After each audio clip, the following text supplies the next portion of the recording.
One thing YouTube school doesn't tell you is how many times you're going to create a video until it's just right, because this is crazy. I'm on take 47. I keep looking at the wrong direction. I'm supposed to be looking at where the camera is. Listen, I'm doing the best I can, okay? Also, I know I'm supposed to be like in the center of the frame, but imagine me being in her way. Oh, I would never. So this is technically the first episode of A Soft Place to Land. We could all use one of those. And this is your safe space. This is your place to come and literally soften. The world makes us so hard. We just all have such a protective shell. And my goal here is to show you that it's safe and it's okay to open up, even if it's just a little bit. So I want to talk about topics that are like touchy-feely, maybe kind of taboo.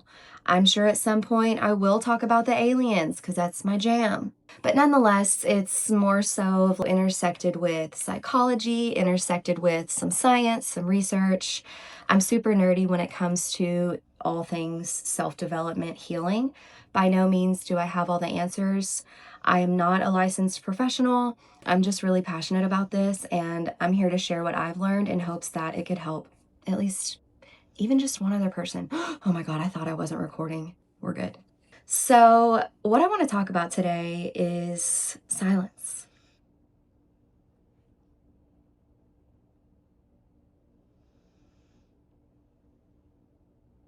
Did that make you uncomfortable? Good, then you're in the right place. So silence is something that changed my entire life. I'm like, where do I even start? It changed my entire life. It changed my voice. It changed the way I use my voice. It changed the way I interact with people. And it changed the way I interact with anything in word or music form that I am intaking. And I want to talk about why, and I want to talk about how you can incorporate moments of silence into your day, into your life. And I want to talk about the ways it's going to affect you. And I probably won't even touch on all the ways because I'm still learning. But this is something that's so important, especially in a day and age where we are constantly inundated with literal noise all day, every day. Your job, your family, your partner, your friends, your coworkers, if you have students, like it's just everywhere all the time. And then you put social media on top of that and just like constant scrolling. It's just constant. And I'm noticing that, and this is not something new, but I'm noticing that people don't take time to be silent. They don't sit in silence. They don't sit with themselves. They don't sit with their thoughts. And that's unhealthy.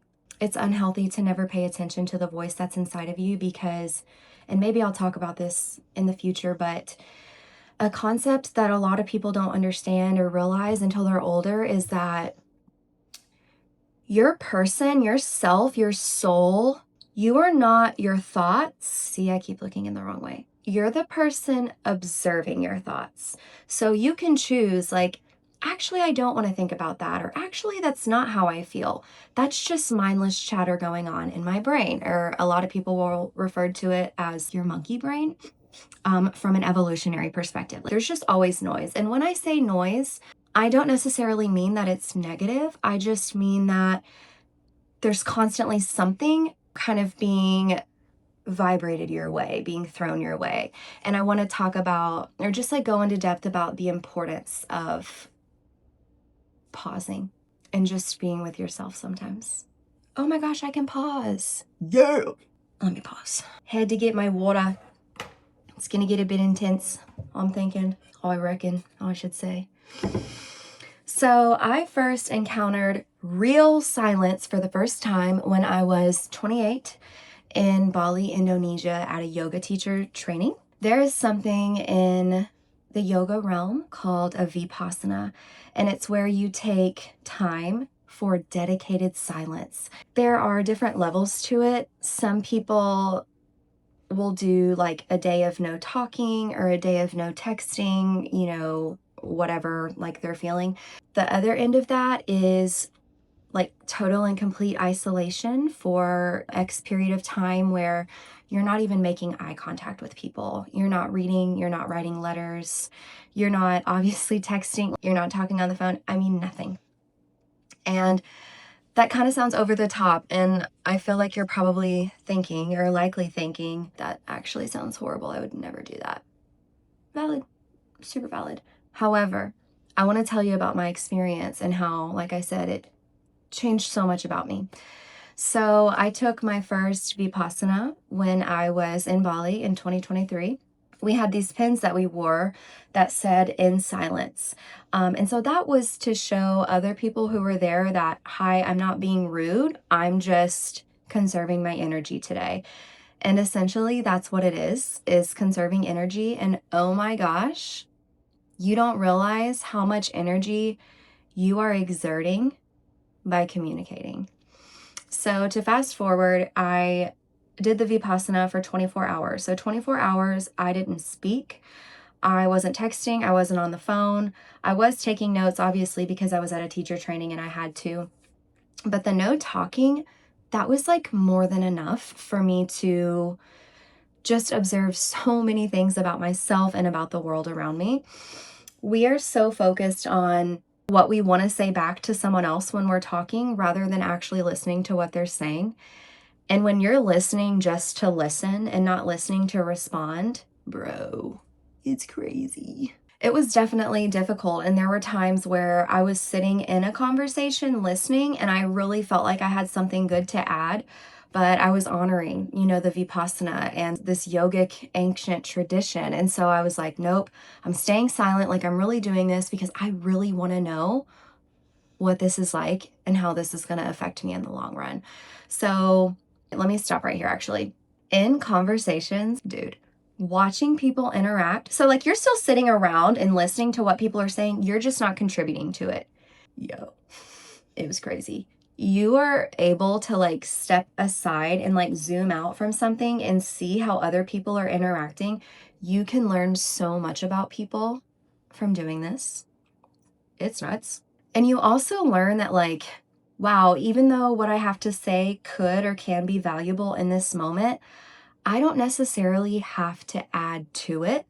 It's okay to just sit back and observe.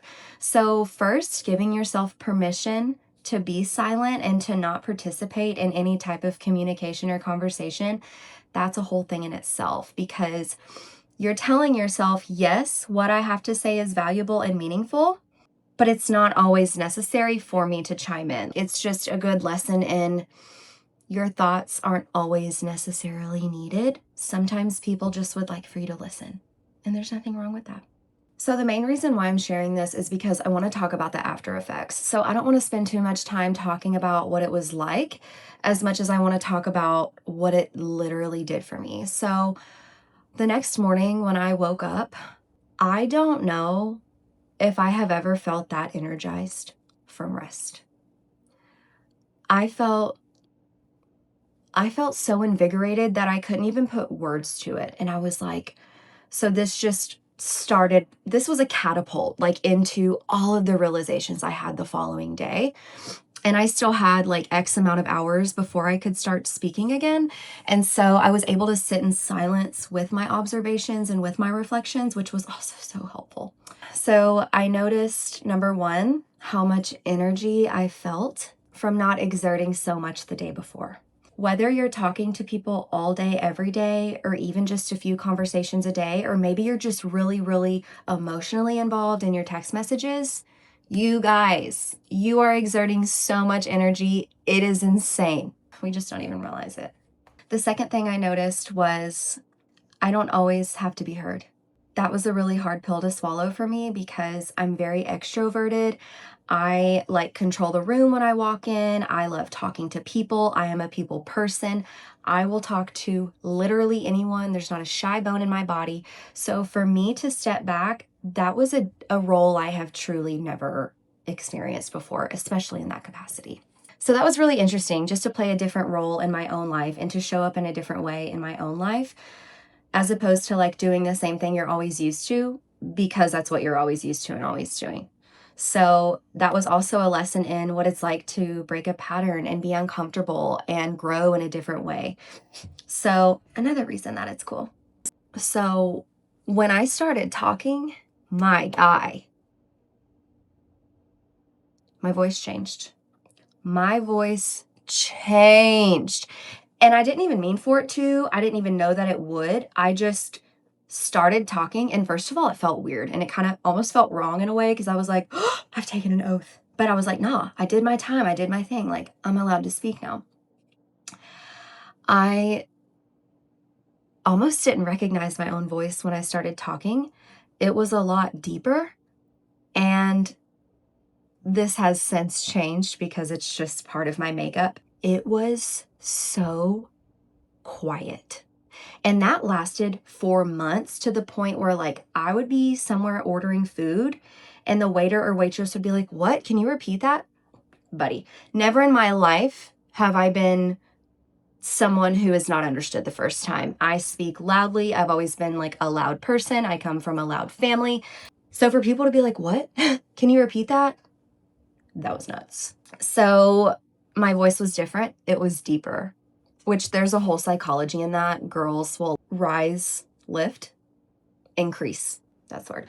Girls will normally, typically, whatever you do the research, increase their voice to sound more girly and feminine and like, to like make themselves more attractive to males. That's actually a thing. I'm not just making that up.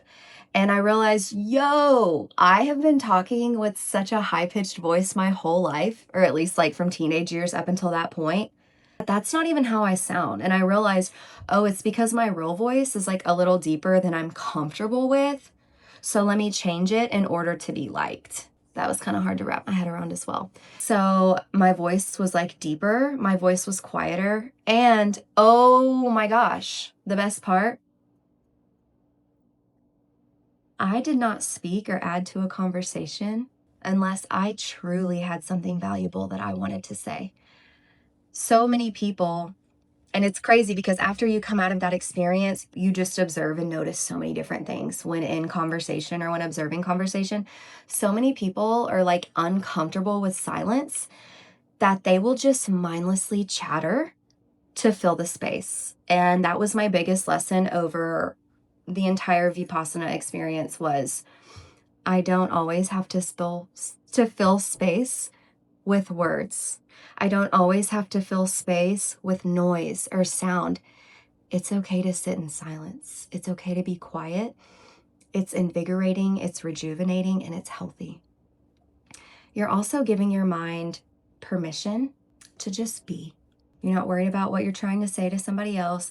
You're not thinking about what you're going to say to somebody else and if it's going to sound right. You're not thinking about and measuring how what you're going to say is going to affect the other people. There's so many layers and it's just such a multifaceted experience that, again, I'm still uncovering things about it. And this is my first time talking about it. So like even 2 years later, reflecting on that,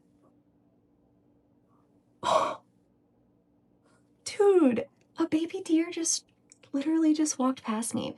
My backyard is all woods. I've never seen a deer come up that close. Thank you, Spirit. Thank you, Source. Wow. That was confirmation that I'm supposed to be doing this right now, even if I feel like I'm being silly and I don't know what I'm doing.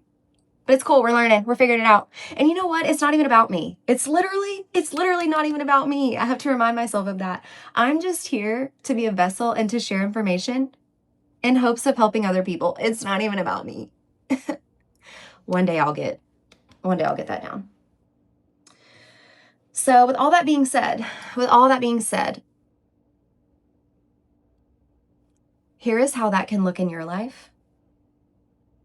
And here's what, I guess I've already told you what you can expect, but dude, she's passed out. She's so cozy. What an angel. Here are some things you can expect. All over the place. I want people to see how important it is to just sit in silence sometimes and to just be with yourself. That's all. So now let's talk about how that can look in your day-to-day life and how you can kind of introduce the idea to other people around you, because I'm telling you right now, when you share, we're in the West, my friends, when you share what you're gonna do, everyone's gonna call you crazy and they're gonna tell you that it's really silly and they're gonna make you feel weird about it. I'm like, how do I say this nicely? People are uncomfortable by what they don't understand. And because they don't understand it, they're going to project their uncomfortability onto you. And you need to be mindfully aware of that and sort of have a shield, as in protecting yourself from those projections and staying true to what feels good for you. These people are not taking time for silence within themselves, and it shows up in many ways. It's time for you to level up. You can do it. So here's how this can look in your day-to-day life. Instead of, this kills me, this literally kills me. I know people, when I know that people are waking up and immediately checking their phone, oh my God, it's literally the worst thing you can do, man. Oh my gosh, it's literally the worst thing you can do for so many reasons. I'll let you like go into depth on the research about that, but not only the blue light, but just jumping immediately into the vortex of your your best friend like going through a breakup, or those work emails you need to get back to from yesterday, or like whatever the frick. Yo, give yourself some space to wake up. Your brain waves are still in a different state from sleeping. They have not yet changed states to your waking brain frequency, and you need time to adjust to that. So that's like a whole thing in itself. Waking up and sitting with yourself for 5 minutes, just sitting in silence. You can sit with your thoughts and just allow to come what will come, or you can make it a point to try to meditate or do a guided meditation. The point is, you're giving yourself space. You're giving yourself permission to just exist. And in a fast-paced Western society, there is no room for that. You have to force room for that. I'm here to tell you right now, it's not easy. But the more you exercise that muscle, the more normal it will become for you. And once you kind of incorporate that into your daily routine, I promise and I guarantee that if you're doing it intentionally, you will notice the difference. You'll feel more at peace. You'll just feel calmer. Your voice might change. How you speak and what you say will likely shift. There's only good things that can come from it. As far as telling the people around you, like, yo, I'm gonna do this new thing today, just be open. Just say, hey, I need some space to just kind of exist today. So I'm not gonna talk as much. It's nothing personal against you. I just need this for me. This is a way for me to fill my cup. And if someone is giving you such a hard time about it to the point where like it's making you feel bad, maybe you should reconsider that relationship. The people around you should be supporting you and loving you and wanting whatever is best for you. And if you genuinely feel like silence is what's best for you at that point in time, then someone who truly deeply loves you will say, cool, man, like, let me know if there's anything I can do to help you or support you. Like, I can't wait to hear all about it. That's another subject, though. Maybe we'll talk about that next. I don't know. So, silence. It's good. It's healthy. It's normal. Think about our ancestors. Think about how much silence they experienced. We are not supposed to be exposed to as much as we are on a day-to-day basis. That is not normal. So this is our way of healing, of stepping back, and of understanding ourselves in a way that maybe we didn't before.